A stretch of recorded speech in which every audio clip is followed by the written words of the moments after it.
Shut up. You, as a woman, should just listen to what I say. Just a few minutes ago, my sister's husband, who had been polite in front of me, was wearing the mask of a good-natured, friendly husband. I witnessed the moment that mask was peeled off. Both my sister and I were left speechless by the drastic change in him. He started stomping his feet loudly, and without any attempt to hide his irritation, he began to spit out his true feelings. It's all her fault for not being able to get pregnant.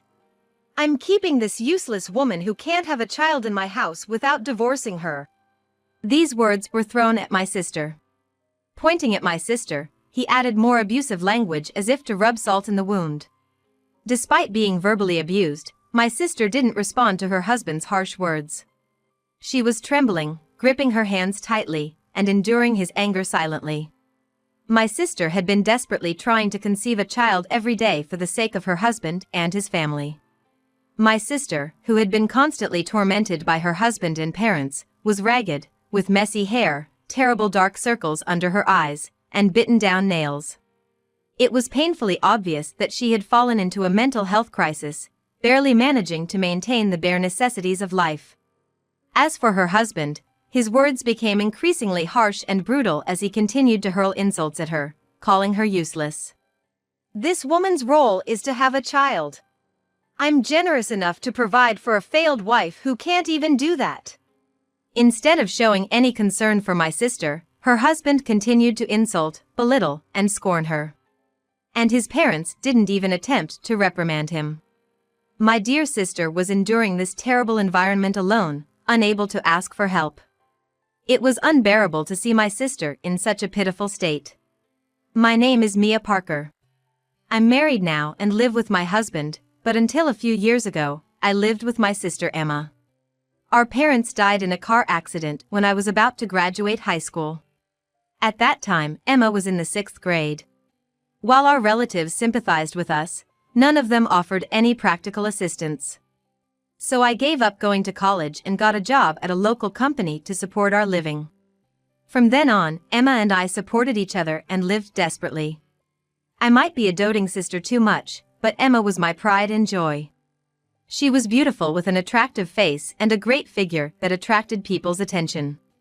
Moreover, she had a kind personality and treated everyone equally. She was popular with both sexes and was frequently asked to date.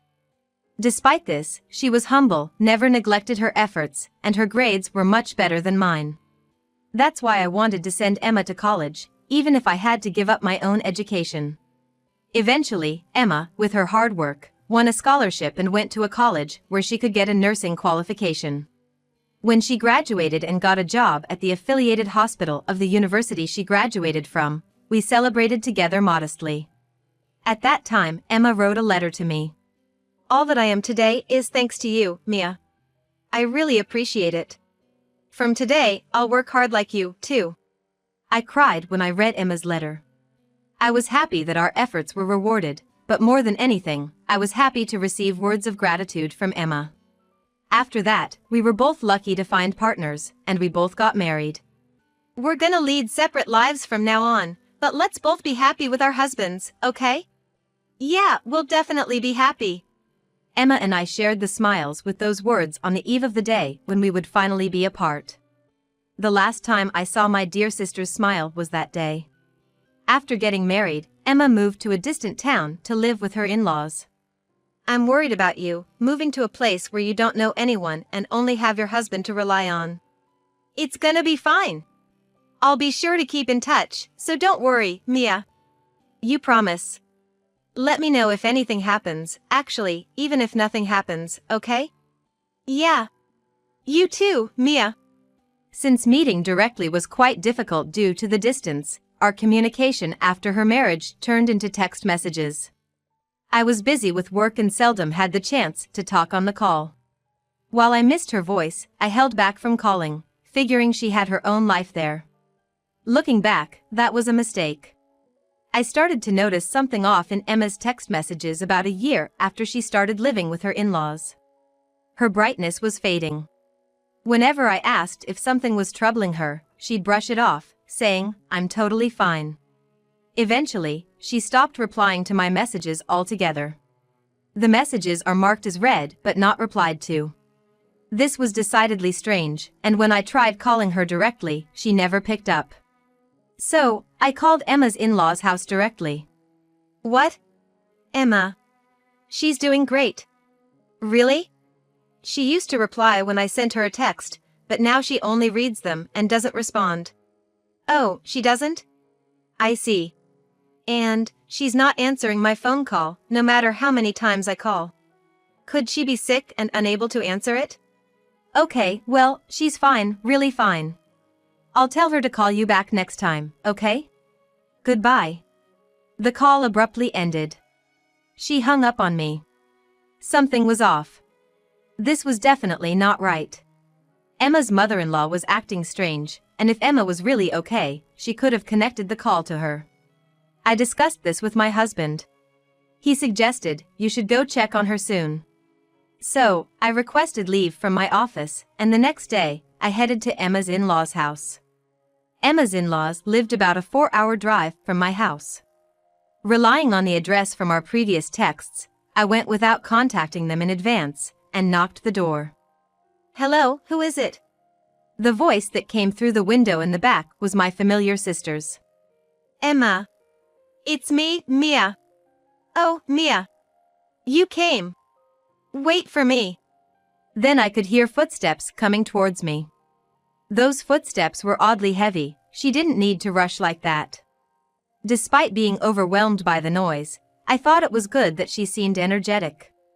When the front door opened, I was taken aback by my sister's appearance. Oh, Emma! Mia, it's been a while. There stood my sister, who had definitely put on weight since before her marriage. This wasn't just a little weight gain from pregnancy if she was expecting. Moreover, Emma had dark circles under her eyes, and her hair was grown out and wild. Her previously well-manicured nails now had visible bite marks all over. I had heard she planned to work as a nurse in her new town too. She certainly didn't look like she was working as a nurse. In fact, her condition was so abnormal that it was doubtful whether she could even lead a decent life. At first glance, it was obvious she was living in an unimaginable environment, but I decided to hear Emma out first and went into her home. My father-in-law and mother-in-law are out, and my husband is going to be late from work. Oh, I see. I responded. What brings you here, Mia? Any trouble? Well, you haven't been replying to my texts recently, and you don't answer my calls, so I got worried. Oh, I'm sorry. My husband holds my smartphone these days. I haven't been able to check it recently. What? Since I got married, I haven't been able to get pregnant easily. So my husband offered to keep my phone, saying it might help with the stress. What do you mean? This was Emma's story. She'd tried various methods to conceive, but as signs of pregnancy failed to appear, she started becoming neurotic. She'd been advised by her husband and in-laws to take a break from work and rest at home. Despite trying various methods, Emma was pushed further into a mental corner when none worked. She couldn't sleep well, lost her ability to think calmly, and even started biting her nails out of irritation. She had also obsessively searched for information on how to get pregnant on her smartphone. Watching herself become increasingly unstable under the influence of the information from the internet, her concerned husband suggested she avoid using the phone for a while. Sure, smartphones are overflowing with all sorts of information. Some are questionable in their accuracy, and others are simply unnecessary to worry about. Emma's husband's opinion that it's better not to obsess over it all seems reasonable.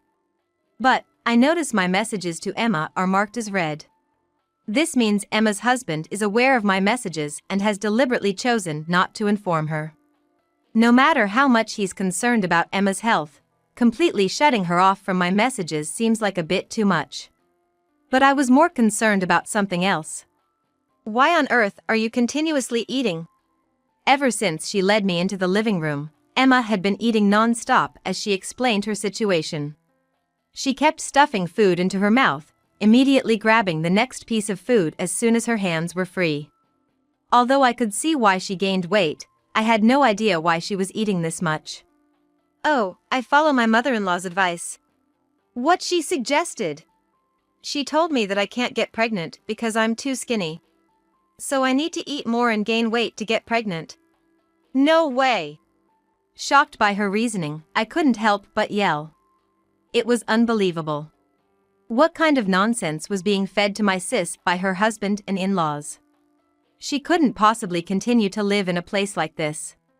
Emma, don't take this the wrong way, but this place.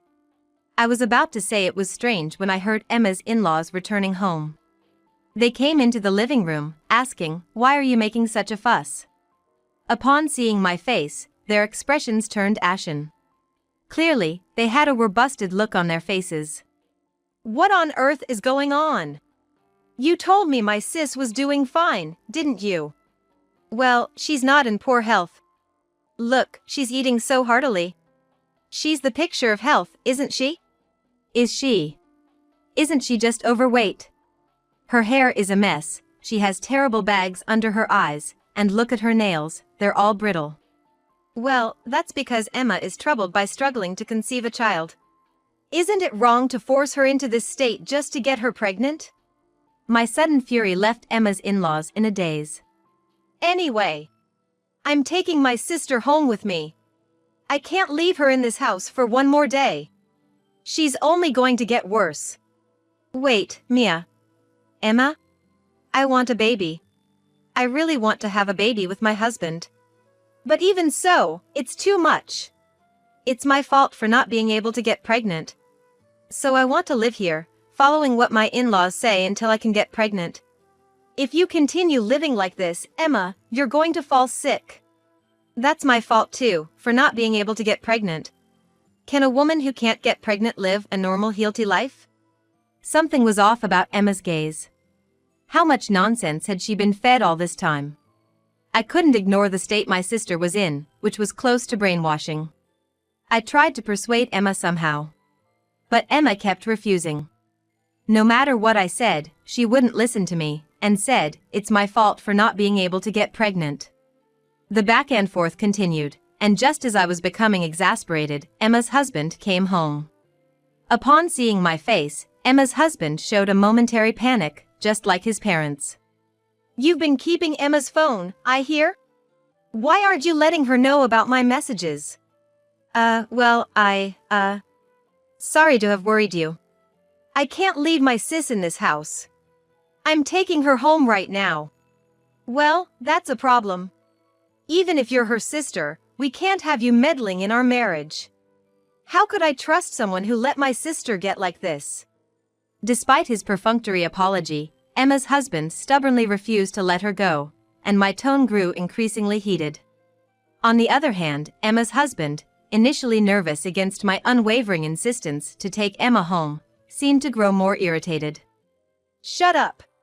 You, as a woman, just need to listen to what I say. He suddenly raised his voice. It's her fault for not getting pregnant, right? That's why my parents are worried about her and telling her to eat. Who can get pregnant that way? What's with you? If she still has a great figure, she'll go out and... Seeing Emma's husband's alarmed expression, I did not let it slip. Go out and then what? She flirts with men other than me. So if she gets fat and unattractive, no other men would look at her, right? So, you're the one who made Emma put on weight? Yeah, that's right. Emma's husband's true feelings began to spill out one after another in a reckless confession. It seems that Emma's husband was afraid that Emma, who continued to be popular even after marriage, would leave him if things continued as they were. So he had her quit her job under the pretense that she couldn't get pregnant, made her gain weight, and even took away her means of communication, her phone. To achieve this, his parents lied to Emma, saying, "It's for your own good," and cooperated with him. I was speechless as her husband selfishly revealed his reasons. Just then, his cell phone rang, shattering the silence. What the hell? Not now. Visibly annoyed, Emma's husband answered the call on impulse. He accidentally pressed the speakerphone button. The phone echoed loudly with a woman's sweet voice. Hey, you're off work, right? I'm waiting for you at our usual place, hurry up. What? Oh. In the split second Emma's husband was flustered, I snatched the phone. Hello? Do you need something with my husband?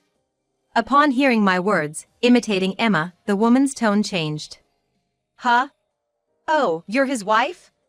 Nice to meet you. Your husband's always so good to me. Her brazen voice provoked a response. We are kind of busy right now. Could you call back later? What?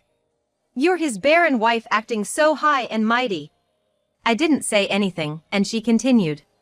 I'm pregnant with your husband's child, unlike you. A victorious tone echoed from the phone.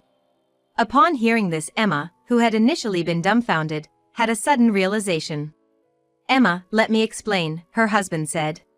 So you've been cheating on me, even going as far as to have a child. You're misunderstanding, this must be a mistake. You act concerned in front of me but betray me behind my back. Emma's eyes hardened. Taking a deep breath, she declared, Thank you for everything. I'm leaving this house immediately. Be prepared to distribute property with me. Facing her husband's excuses and her in-laws' dumbfounded silence, Emma pointed at them and declared boldly. Emma, who had left her in-laws' house with me, immediately sought advice from a lawyer who was an acquaintance of my husband. She told the lawyer everything that had happened, and although it took some time, the divorce was finalized a year later. Of course, Emma asked her ex-husband and his mistress to pay for their sin appropriately.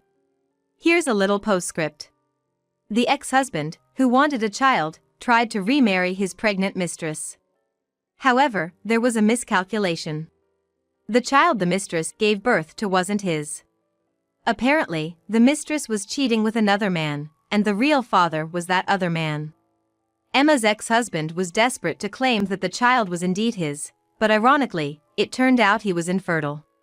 So it wasn't Emma's fault that she couldn't get pregnant, but the ex-husband's. The news of the ex-husband and his parents ganging up and pressuring Emma, causing her to have a nervous breakdown. Moreover, the fact that the ex-husband himself was sterile. These facts spread quickly among the neighbors and his workplace soon after the divorce was finalized. Unable to stand the harsh gossip, the ex-husband left his parents and moved to a distant town. Emma, who learned that her inability to get pregnant was due to her ex-husband, was livid. However, that anger seemed to fuel her.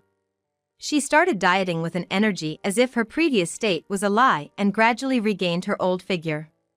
Not only her figure, but her natural cheerfulness and kindness returned, and now she's happily living with her new boyfriend.